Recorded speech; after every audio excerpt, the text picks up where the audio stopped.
भगवान गैयन पे निकल गए। मैया ने सब सखाओं को समझाया कि 4-5 बार खिलाना मेरे बालक को, और कदम की डाल पर बिठा के रखना, जंगल में कारो ना पड़ जाए, पैरन में कांटे पत्थर ना लग जाए, चाहे पादुका ना पहनी, रथ में माखन मिश्री भर दियो।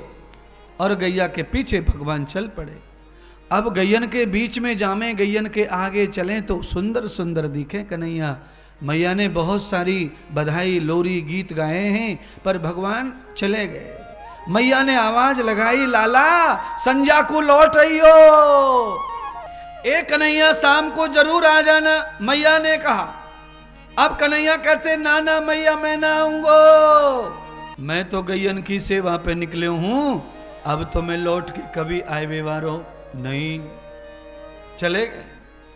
एक जगह गए, 2 जगह गए, 3 जगह, 4 जगह, 5 जगह, घूमते घूमते भगवान ने 6 महीने पूरे बिता दिए, लौट के नहीं आए। पूरे क्षेत्र में गैया चरा रहे, और अंतिम समय भगवान केदारनाथ बद्रीनाथ तक गाय ले गए चराते चराते, लौटाकर वापस लाए। और मथुरा के थोड़ी सी दूर पे केदारनाथ का एक हिस्सा था जिसका नाम है गोवर्धन पर्वत। भगवान ने अपनी गैया लाके गोवर्धन पे बिठा दी और कहा, यहां मेरी गैया विश्राम करेंगी।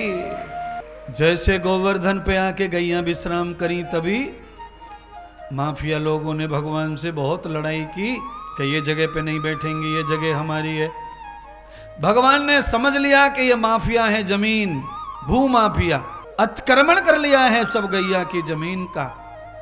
हर कथा में कहता हूं, आज भी दिल्ली में आया हूं तो कहूंगा, हो सकता है दिल्ली में आके आवाज सुन ली जाए। आपको बहुत गहरी बात बताना चाहता हूं। 1947 में आपको क्या मिला? आजादी। लागू कब हुई आजादी? 2 साल बाद, समझ लो 50 में समझो हुई, 1950 में। 1949 में संविधान बना, 50 में लागू हुआ, पहली बार चुनाव हुआ, प्रधानमंत्री पहली बार बने। तो डॉक्टर भीमराव अंबेडकर जी ने मनुष्यों के लिए धीरे धीरे घर बन जाएंगे, पर पहले गाय के लिए आरक्षण होना चाहिए जमीन का। तो हर ग्राम पंचायत में गाय के लिए जगह छोड़ी गई, 10-10 बीघा, 20-20 बीघा, 100-100 बीघा। पर आज वो जगह कहीं दिखाई देती नहीं है। 75 साल में खा गए उन जगहों को, लपेट गए। अब गैया खेतन में घूमे तो रात में मारे, टांग काट दें। बोलिए, गैया की जमीन तुम जोत रहे, गैया की जमीन पे तुमने कमरा बना लिए, गैया की जमीन पे तुमने ये खड़ा कर दिया मकान, अब गैया कहां जाएंगे? और भगवान गैया के लिए धरती पर आए हैं, स्वयं साक्षात गोविंद, और गैया उनकी भटकती फिरे तो गोविंद के आने का अर्थ खत्म हो जाता है।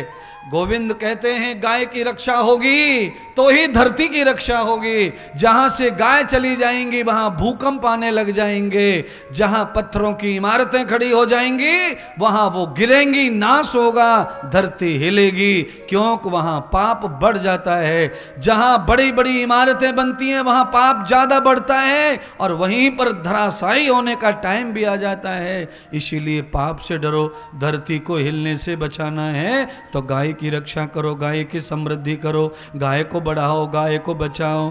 भगवान लगे हैं, महात्मा इंद्रदेव भी लगे हैं रात और दिन गैया बढ़ाने में। आप भी सहयोग कीजिए, आपका भी उद्धार हो। भूकंप किसी का नाम लेके नहीं आता है बंधुओं, वो आएगा तो आएगा, धरती हिलेगी तो हिलेगी, उसमें अच्छे बुरे सब पिसते हैं। गाय का संभाग जहां ज्यादा है वहां पर भूमंडल के भूगोल वाले बोलते हैं वो जगह भूकंप विरोधी हो गई है, वहां भूकंप नहीं आएगा कभी भी। भारत में ऐसी ऐसी जगह हैं, ऐसे ऐसे जिले हैं जहां भूकंप कभी नहीं आ सकता है। उसका कारण है, मेरी दृष्टि वहां गायों की बहुतांश ज्यादा है। गायों के नाखून जो होते हैं उनमें मैग्नेट होता है, धरती को पकड़ के रखती हैं गाय। इसीलिए बैल जो होता है वो कम से कम फिसलता है खेत में। जब वो खींचता है गाड़ी को, इसको उसको, उसके पैर में वो पकड़ होती है, मैग्नेट होती है, चुंबक होती है। पहले कथाएं आती थी पढ़ाई के समय, पढ़ाई में बताते थे कि गैया के सींग पे आकाश है, गैया के पैरन में धरती है। अब ये पढ़ाई कोई नहीं पढ़ाता, क्योंकि अब तो स्कूल दूसरे क्वालिटी के हैं, पहले ऐसा नहीं था स्कूल। अब स्कूल उस तरह के हैं कि ये पढ़ाई ही सब चली गई, अलग ही उन्हीं का सिलेबस लाना पड़ता है, उन्हीं का सिलेबस पढ़ाना पड़ता है और उसी से पैसा आता है। कैसे मोहब्बत करेंगे बच्चे गैया से? कैसे? एक नहीं 1000 बार कुत्ते को पालो, एक नहीं 100 बार पालो शेर को, पर उनके दायरे में रहकर पालो। है कुत्ता किचन में घूम रहा है और गैया को पोर्च में भी जगह नहीं। बता ये कितना अन्याय है तुम्हारे ऊपर, तुम ही कर रहे हो खुद के ऊपर अन्याय है। अच्छा हवन करना है तो गाय का घी होना, हवन करना है तो लीपने को गाय को गोबर होना और पाल राखो कुत्ता। हवन की ईंटन को लीपने को गाय का गोबर होना तो गैया ही पालो। चलिए नहीं पाल पाओगे, शहर है, जगह कम है, तो हमारे यहाँ भेज दो 2-2 4-4 गैया, हम पाल लेंगे और वहीं से कंडे और गोबर भेजते रहेंगे फ्री में तुमको। और क्या गारंटी दे मैं बता? है दूध तो हम लेते नहीं गैयाओं से, हम तो खरीद के पिलामे साधु संतन को दूध। गैया का दूध गैया के बालकन को रहवे, और बच जाए तो गौ सेवा करने वालों को मिलना चाहिए, और बच जाए तो गाय देने वाले दानी दातन को मिलना चाहिए। हम तो वही करते हैं। गौशाला में कोई भी पैर रखता है उसको बिना दूध के नहीं आने देते महाराज। हर व्यक्ति को दूध मिलता है। कौन सो वाला दूध मिलता पता है? कहा तौला में ओट के मिले, तौला में। तौला कौन कौन समझे? हाथ खड़ो करो जो तौला समझ गए, नीचे कर ले। यानी आधे समझे आधे ना समझे तो कथा को आधो फलना है, पूरा मिलना चाहिए। तौला को मतलब है मटका, दूध उबालने की हांडी। सही कह रहे महाराज। गोबर के कंडन पे उबाले गैया को दूध हमारे गौशाला में। आय हाय हाय हाय कैसो मलूक लगे पीवे में। बिना चीनी को पिलाते हम लोग, क्योंकि गाय के दूध में शक्कर होवे, चीनी होवे।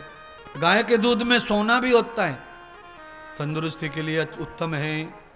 आज भगवान 3 वर्ष हो गए भगवान को गौ सेवा करते करते, पर लौटे नहीं गोकुल।